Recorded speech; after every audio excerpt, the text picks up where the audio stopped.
第16章，屹立不倒有因，發展軌跡可跟。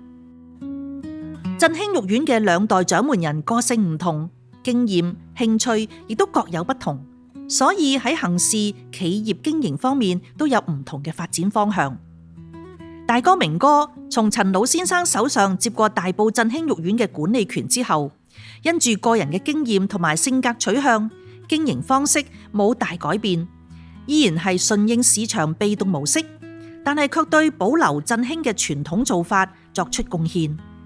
繼承咗振興前期40年嘅積志，讓企業可以穩步發展。五弟 Pius 則係外向型，配合喺外間嘅10多年工作經驗，帶領企業主動出擊。因為振興基礎穩健，有做大嘅本錢，所以配合 IT 時代嘅來臨，活化品牌時機成熟，成為發揮家族事業嘅推手。兩代嘅傳承各自切合咗時代嘅步伐，說明企業嘅傳承要內外配合，軟硬兼施，虛實相應，先至能夠得以成功。50年嘅老店能夠屹立不倒，有住幾個基礎原因：一、堅持品質上乘，贏得客戶肯定，由建立到現在一直冇動搖品質先行呢個信念，深信優質必有市場，客戶都係有智慧去分辨優劣嘅人。二、沉着應對逆境，保持安靜心境。振興喺過去50年當然唔係一帆風順，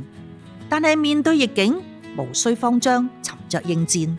對掌舵人有信心，團結力量，做好本分。當風浪平息，企業恢復元氣嘅速度，亦會較其他自亂陣腳嘅企業為快。三、團隊分工合作，朝着目標拼搏。一個家族事業，大家緊密聯繫，無私分工，當中有領導、營運、財務、銷售等唔同角色。如果唔能夠團結，互相猜疑，家族事業就唔能夠發展，更遑論傳承。四、經營與時並進，跟上時代巨輪。常青企業必須維持核心價值，因為經營手法可以隨時代而改變，但係信念同理念就要堅持。一如振興，創業初期嘅生存之道係靠街坊口碑，中期則係以批發生意為主，而家已經進入第3期，正在發展零售市場，但係宗旨始終如一。呢個說明企業傳承必須保持企業文化內涵，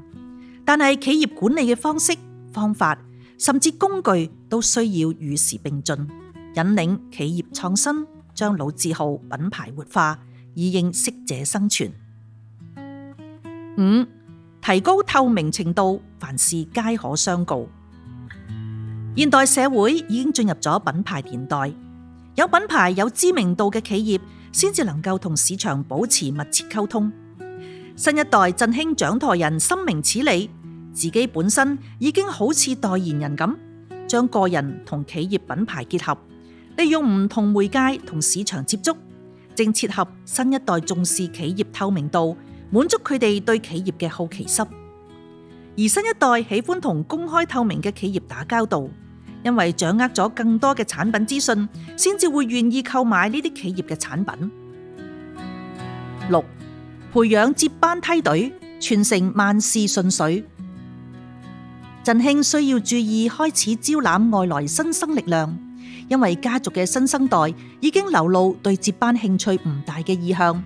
所以企業更加要考慮未來梯隊，接納外來人並加以培養。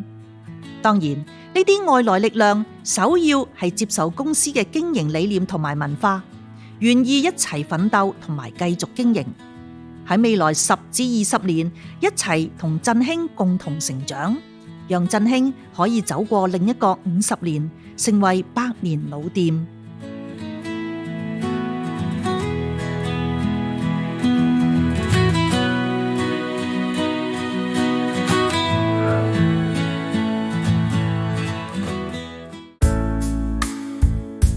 企理小總結：